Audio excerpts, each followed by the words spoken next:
And here we are, the green flag is out in the air. James Pierce getting a great start there ahead of Ryan Bird, who is in second place side by side with Aaron Kralik now into turn one. As these guys duking it out, we're going to go back to the LMP2 class where Eric Molinatti's already making passes on the GTP. Some of them getting real wide there off of turn one, and then back to the GTDs into turn one. Jesse Canales taking a very strong start to this race out front and leading the GTP class. Eric Stamp is off of the road here. We got a big crash involving Max Foner and Eric Stamp. Lots of rear damage to Max Foner's car as they're coming through the hairpin now.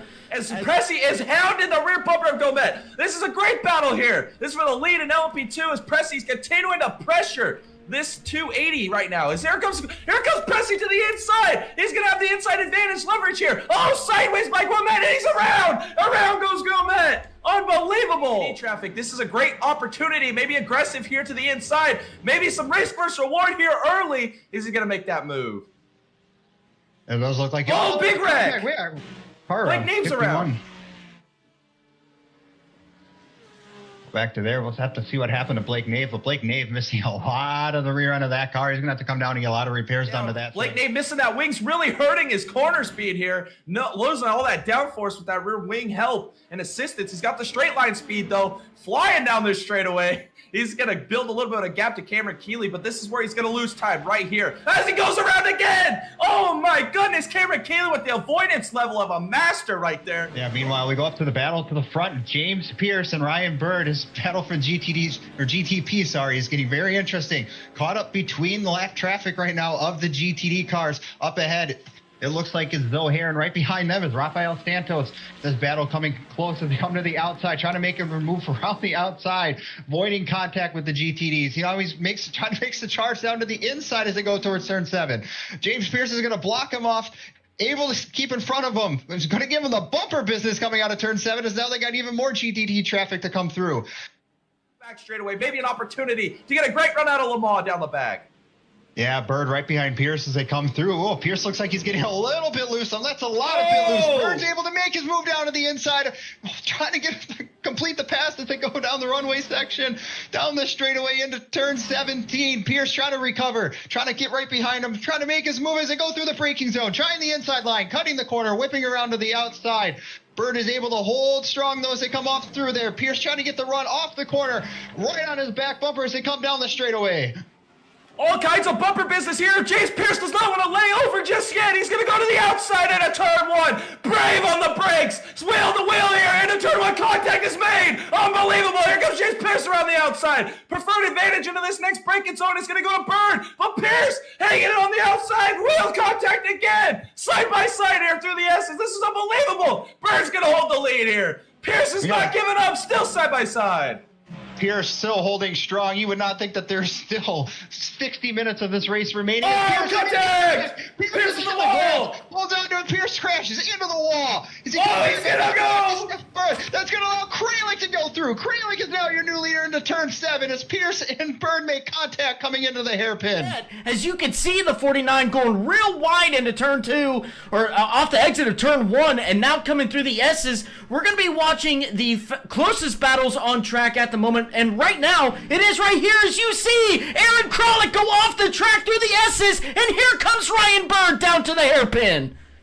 Yeah, down here to turn 7, now we got an opportunity. Bird's gonna make the pass on Kralik, but we got some GTD traffic right up here in front. Is this gonna be interesting? Not a good spot through the S's. Patience is gonna be a virtue here, but Bird is not gonna be patient. He's gonna go for it. Here comes Kralik, gonna follow him through. As now you see some more traffic about to come into play here. Javon shooting to the inside. Let's see what the 7-Eleven does now as he tries to shoot to the inside. It's gonna get real tight. He's squirrely sideways with the Ferrari there on the inside of himself as he goes off track just a little bit, and here comes Blake Nave in the GTP trying to get some positions back as well. Javon Thompson though has increased that gap from the 7-Eleven now as he goes side by side with the GTP. Now coming into the hairpin, this is a battle for 4th place in your GTD class Right now we're on board with Jesse Canales. Brian B now going around him. He's going to take over that P3 position, find himself on the podium right now. Or excuse me, Jesse Canales is P3, Brian B in B2 now. Here comes Canales back to the inside. He wants that P2 back, and he hip checks him. Good Lord, what am I trying to say? Brian B, though, he holds on to that B2 position as Jesse Canales has to settle for P3. He's got Zohar Kabani and Rafael Santos behind him. He's got to hold him off too, but he's taking the charge. Back to Brian now as they come into the S's.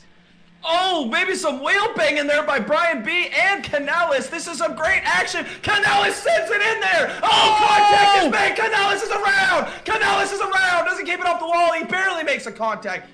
Jesse Canales on the recovery train right now as you see a bunch of GTP traffic go by. That was some great moves there to get through that traffic.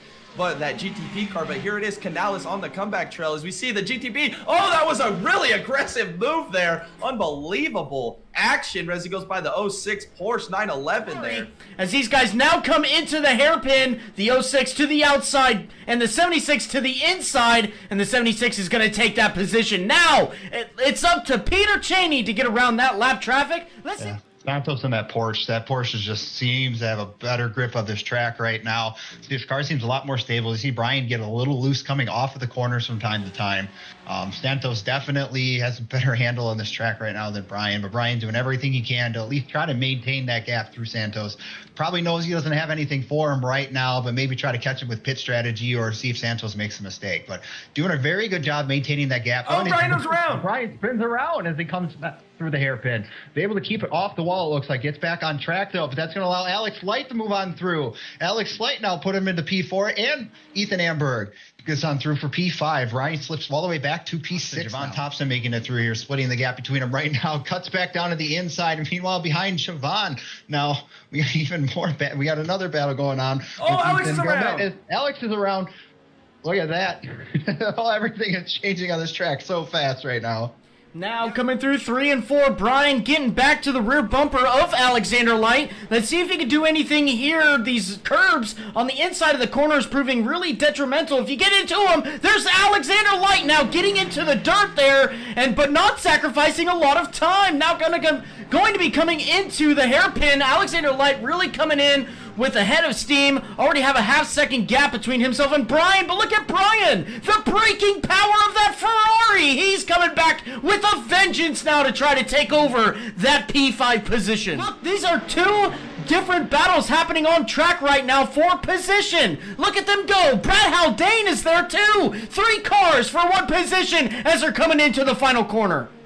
Yeah, this is some great action. GTD battle and another P2 battle, and they're all navigating through each other. Look at Brett Haldane! Holy cow! He just made turn 17 his place to make a move. Here he is going for Rogers now into turn 1. That was to the outside. Can he make it happen? Looks like he's going to follow through, maybe with a little bit of crossover with the massive run here off of turn 1. Headed for turn 2 now. Can Brett Haldane make it happen? Into turn 3. He's looking to the inside. He's not going to make the aggressive move. He's going to follow him here off of turn 3. 7-47 though. He's having to deal with a little bit of Rafael Santos, a lock up there. Here comes Brad Haldane. He has cut that gap down. He's to the inside on the back straightaway, side by side for P5. Brad Haldane taking over that position, and now coming into turn 17. He's going to hold on to P5 for now as he comes into the corner, and DeMarcus Rogers not going to have much for him as now Brad Haldane coming off of turn 17. He is going to come by the start-finish line in P5.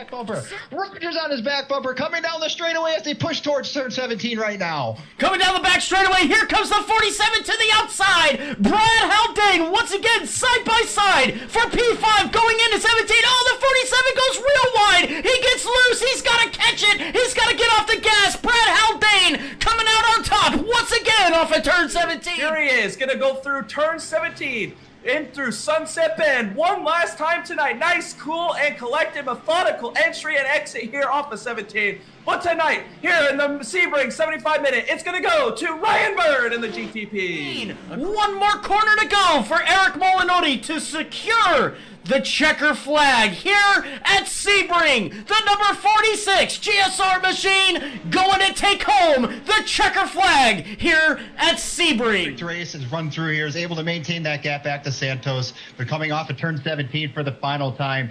Shea McCoy going to be your winner tonight in the 75 minutes of Sebring for the GTD class. Ryan, this is Thomas, Jay, and Dallas in the booth. You got a copy? Yes, sir. Wow, Ryan, what a phenomenal race that you had here tonight. Look, you found yourself a couple of times behind Aaron Kralik there. You kind of made quick work of it, but at one point there, you two seem to have a really good battle going on here, especially like what we have on screen right now. You're behind Aaron Kralik going into turn 1. What was that battle like between yourself and Aaron for the overall lead of the race? Yeah, it was pretty good. It's always fun racing with Aaron. Our teammates, obviously, so trying to keep it as clean as possible. But aero tight was crazy tonight. My setup wasn't very good behind another car, so even I felt like I had the pace on him. But once I was behind him, I had to just wait for him to make a mistake, and he got a little loose in one corner, and that was all I needed. But and then, I mean, traffic was crazy all night. Even behind an LMP2 car, I couldn't make a corner to save my life. Yeah, and that was actually my next question. You know, with being in the fastest car on track in this multi-class race, with the LMP2s, with the GTDs, what was that like? What was it? I mean, you talked a little bit about the aero tight, but when you came up to a group of GTDs, when you came up to a group of LMP2s, maybe even a mixture, what was it like in that number 49 machine trying to get around them? Treacherous. The biggest problem, and I know a lot of guys are kind of fresh to the sports car stuff, so it's all right. Some of them try to get out of the way for you, and that's kind of the biggest no-no, because the closing rate's so big in these things. I've already committed to a line, and if you try to move out of the way for me, I'm probably going to end up just running into you, because if I try to hit the brakes at that point, it's going to be a big wreck. So it's kind of chaotic, because you have some guys that are a little more experienced just running their line, and some guys trying to get out of the way, and you're just kind of moving chicanes at that point. Yes, absolutely. So a lot of workings going on track. Not only are you battling for an overall, you're battling the other cars in the other classes as well. A huge closing rate difference. But overall, you come out on top. You put on a great show at the end there. 15 seconds between yourself and Aaron Kralik for the overall win of this race. A dominant performance done by the number 49 Cadillac here tonight. Congratulations on your P1 overall as well. I'm going to hand you off to Dallas, though, and Dallas to Jay. And they might have some questions for you. So, Dallas, take it away. First off, congratulations once again. Really, the only thing I want to talk to you was that battle with James Pierce early on. Obviously, it didn't end well for James, but it looked like it was kind of more of like a netcode racing type deal. What was that like? And then did you think you had a lot of damage? Did you think you were going to be able to recover with that? Yeah, that was a fun battle. I wish it lasted more than, 4 or 5 corners. We were racing really tight. Had a little netcode contact into 1, which... if I had known that was netcode, I probably would have just given more space in general. You never know with the ping in these things. And then I was just trying to hold him tight down the long straight into the hairpin, and we got kind of netcode glued together and warped together, and it just fired him off into the inside wall over there. I had no idea how much damage I had, so I took my fast repair anyway. But yeah, I just wasn't sure. I kind of tiptoed the rest of that stint because I wasn't sure where I was at with damage. Yeah, you seemed to. I know when Aaron was able to squeeze kind of by you guys there, and I like you guys were able to keep it close, but it just didn't seem like you had enough for Aaron. Aaron kind of seemed like the faster car. But again, congratulations on the win. It was a good recovery there. At least the fast repair probably helped that a little bit. But congratulations once again, and look forward to watching you race again. Yes, sir. Thank you. Yes, Ryan, fantastic masterclass race. I mean, put on an absolute clinic here tonight. Once you got the lead, you didn't look back. I picked you at the top I just want to say that. I didn't jinx you here tonight. I've been doing that a lot to a lot of people here recently. But you got it done. Who do you have to thank for your performance here tonight? All my teammates, aside from Aaron, most of them had a pretty rough night. But Thomas Walter, Aaron Kralik, Max Foner, even Dakota Moniz over in GT3s, all these guys running laps with them helps learn these cars so much.